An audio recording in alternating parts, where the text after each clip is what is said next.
Vamos lá, moçada, como eu prometi, vamos começar nossa sequência de aula de genética. Prometi, tô gravando. Se liga aí, não dorme não, vamos lá, hein, com o Titio Rod, hein. Bom, primeira coisa, vamos entender o que seria a genética, né? O que seria a genética, o que ela é, o que ela estuda.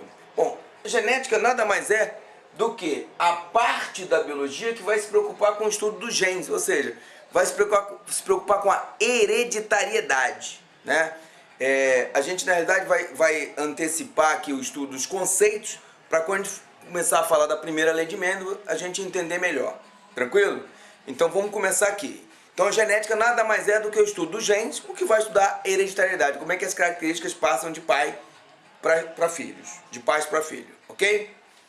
Vamos lá. Bom, alguns conceitozinhos a gente tem que saber para quando a gente tiver mais lá na frente no estudo da genética. A primeira coisa que a gente vai aprender aqui é o que é um DNA, o que é um cromossomo e o que são os genes. Tranquilo?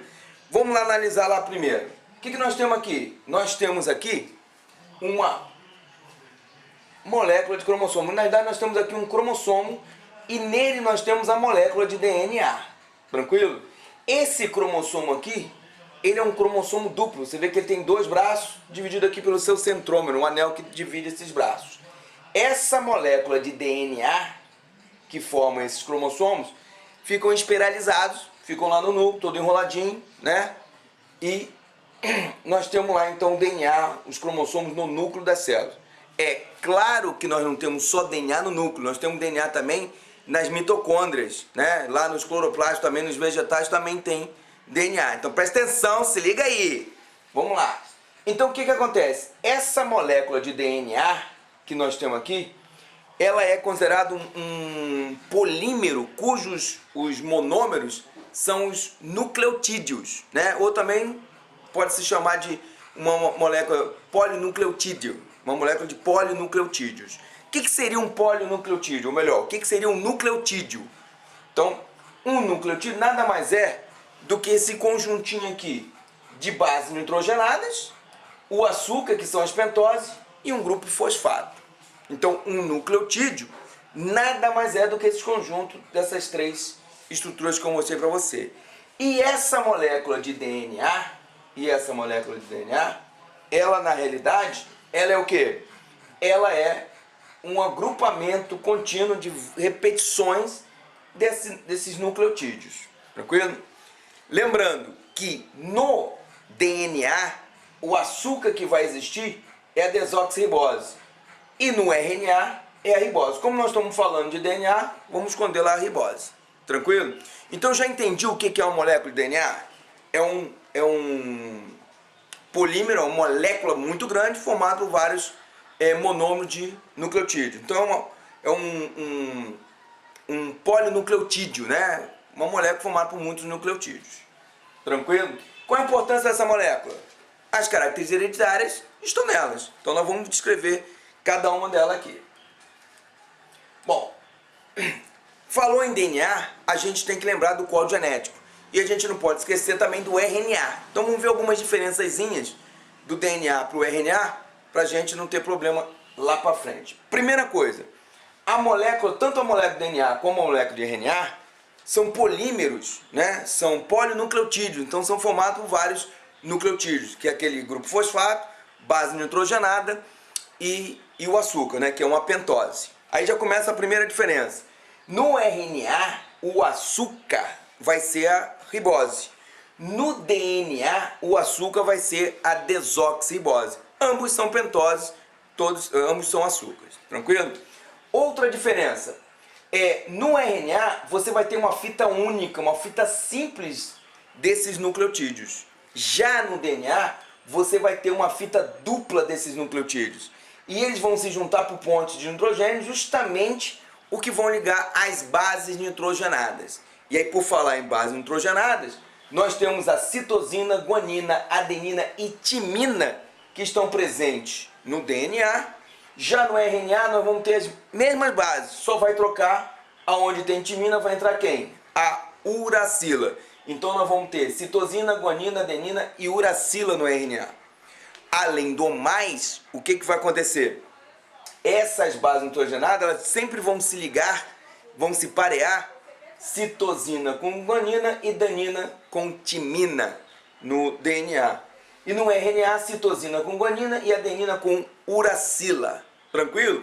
E qual a importância dessas moléculas? O DNA, como eu já falei, tem um código genético. Está escrito lá quais são as características genéticas que nós vamos ter. E o RNA, nós temos 3 tipos de moléculas de RNA, que é o RNA mensageiro, o RNA transportador e o RNA ribossômico. O que eles vão fazer? Eles vão participar, o RNA mensageiro vai participar da transcrição, que é a leitura do código genético, né, passar o código genético do DNA para o RNA, e depois vai haver a tradução. Né? O que é a tradução?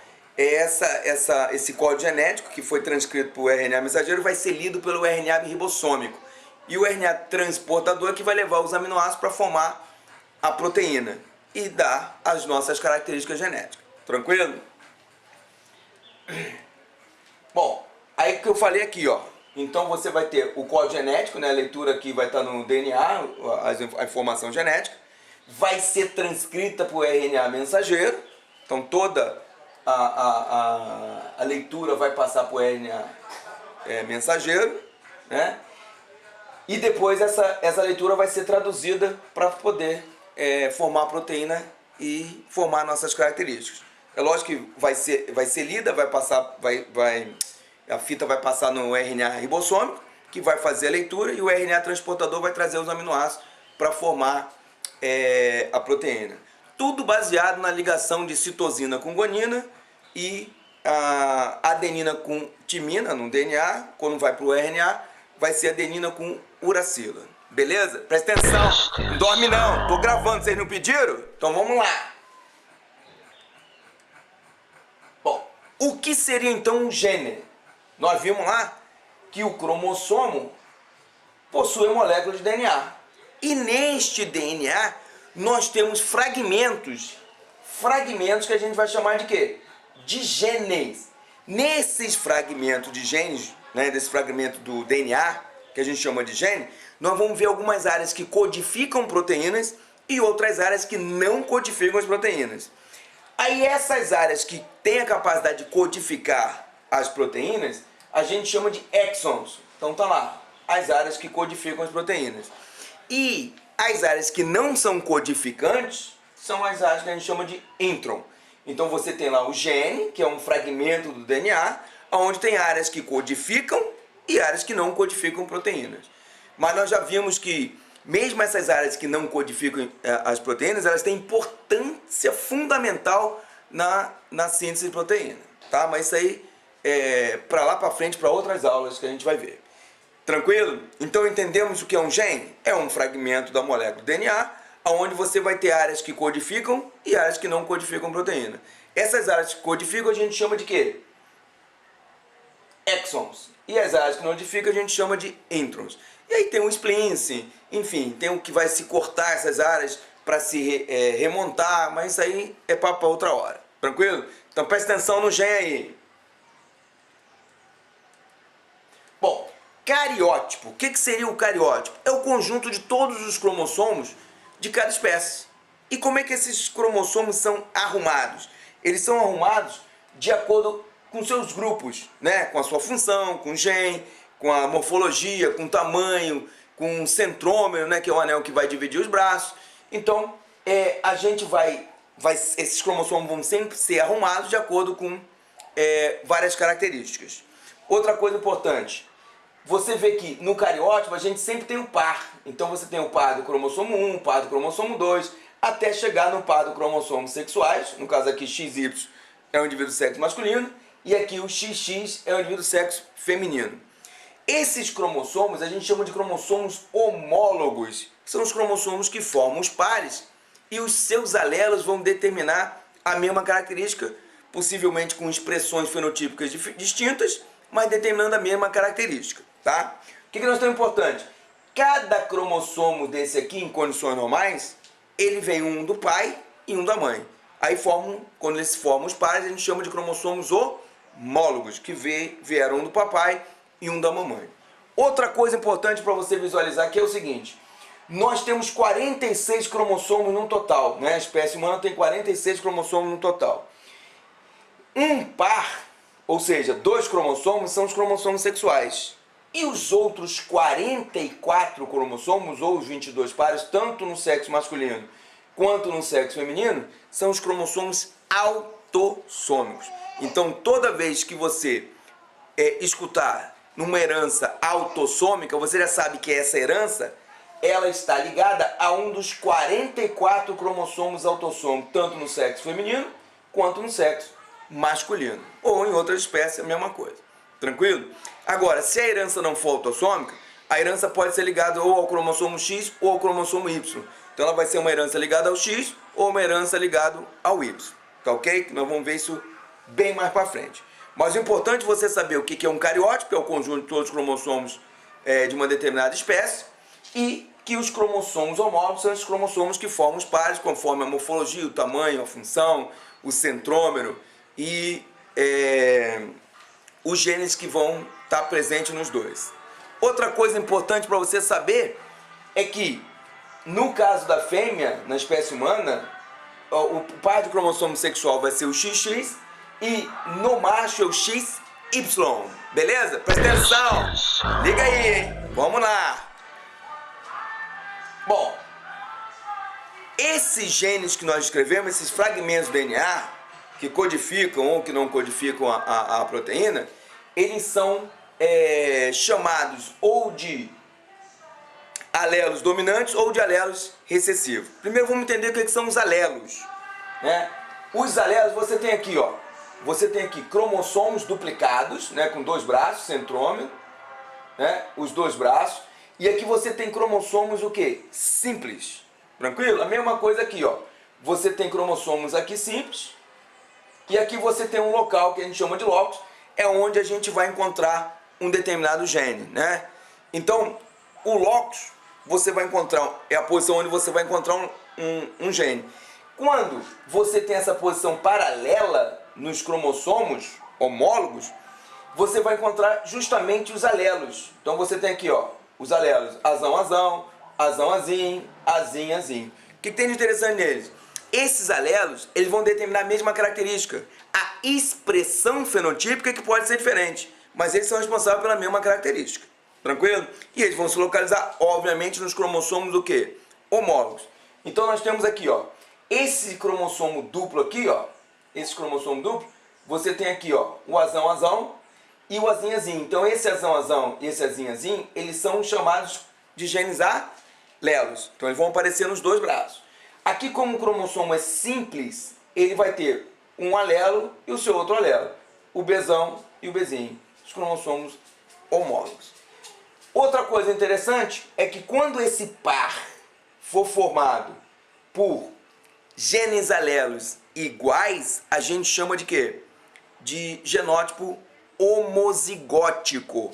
Então, quando eu tenho lá o azão, azão ou o azim, azinho, eu tenho um genótipo homozigótico, ou seja, os alelos são idênticos.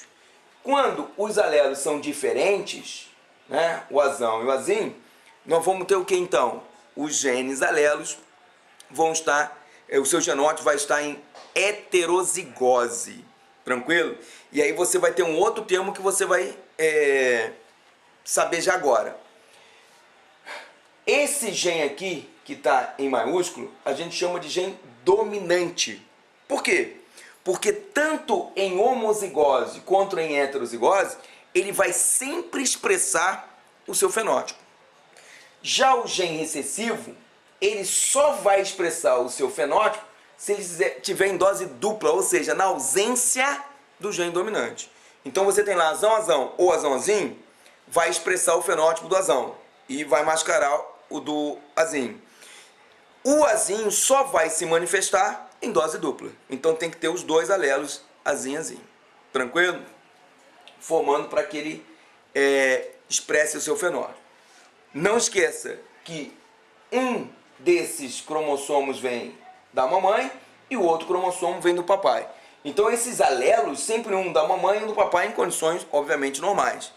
Então eles vão determinar a mesma característica, porém, o fenótipo, a expressão desses genes pode ser diferente.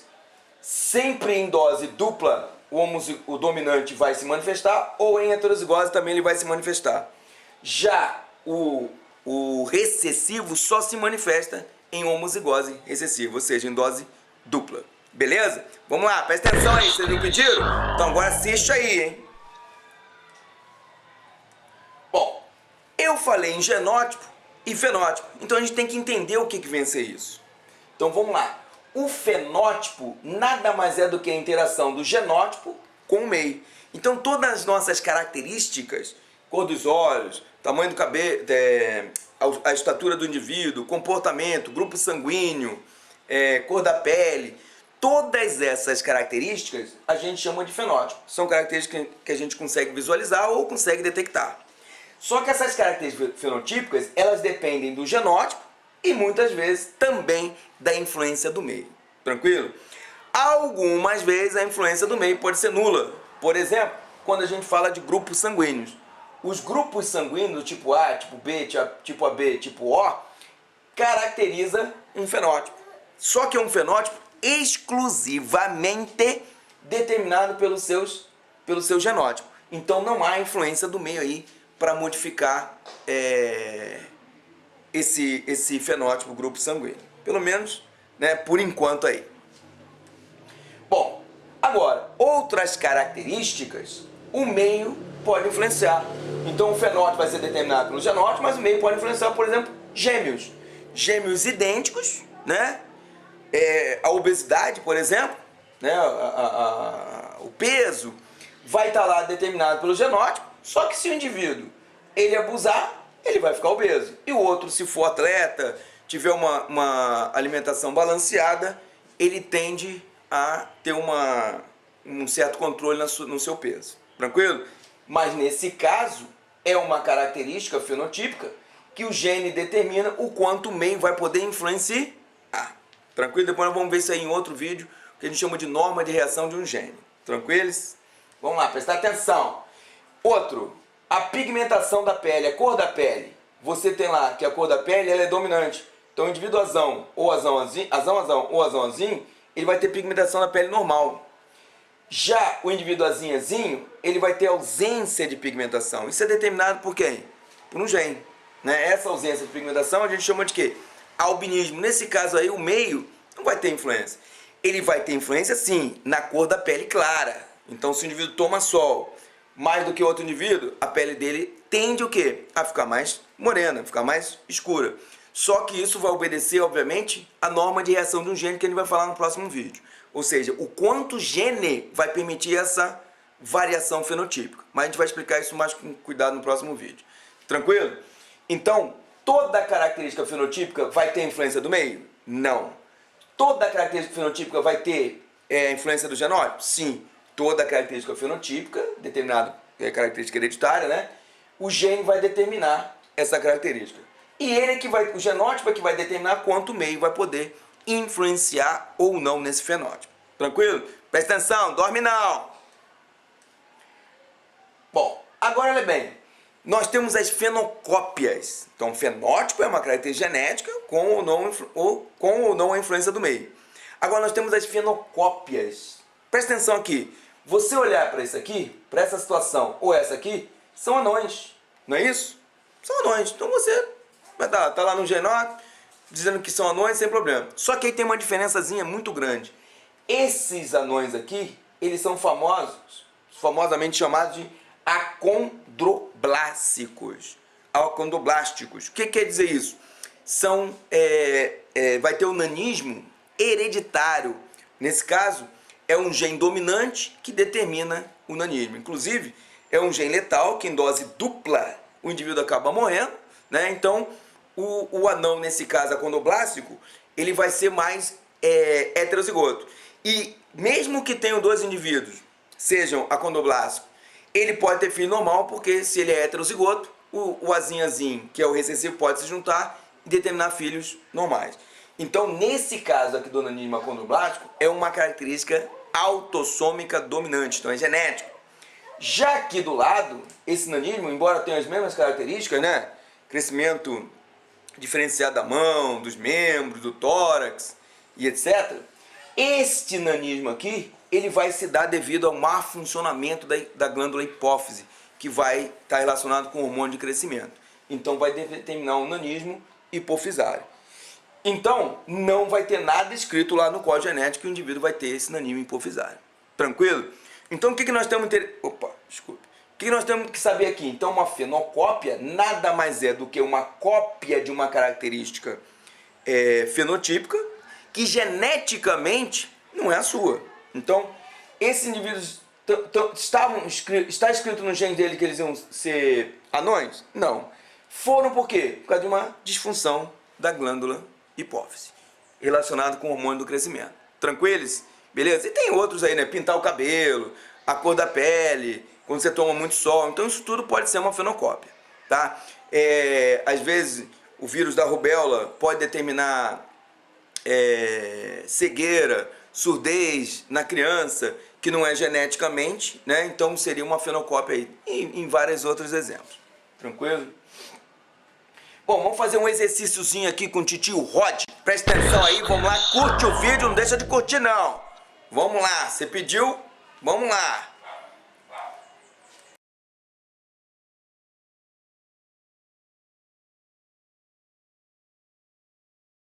Um alelo é dominante ou recessivo dependendo da frequência em que ele comumente é encontrado em relação aos outros alelos? Não.